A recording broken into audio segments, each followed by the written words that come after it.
તો ખેડૂત મિત્રોને જણાવવાનું થાય કે આપણે ઓયણીમાં આગળ શક્કર હોય તો એ સામાન્ય વસ્તુ નથી, એના કંઈક બેનિફિટ હોય.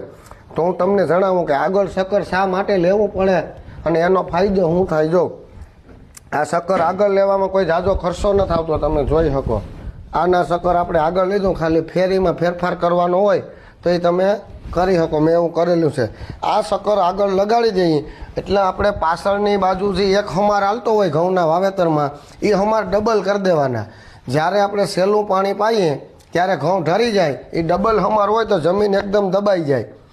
જમીન દબાઈ જવાથી તમારો ઘઉં છે એ ઢરે નહીં. તમારે પવન હોય ને પાણી પાવ એટલે ઘઉં ઢરશે નહીં.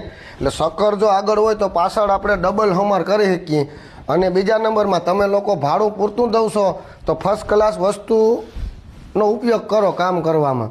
અને બને ત્યાં સુધી જીપીએસથી વાવેતર કરવું, કેમ કે સાદું કરાવો કે નબળું કરાવો ભાવ તો અત્યારે એક જ હોય બધીના.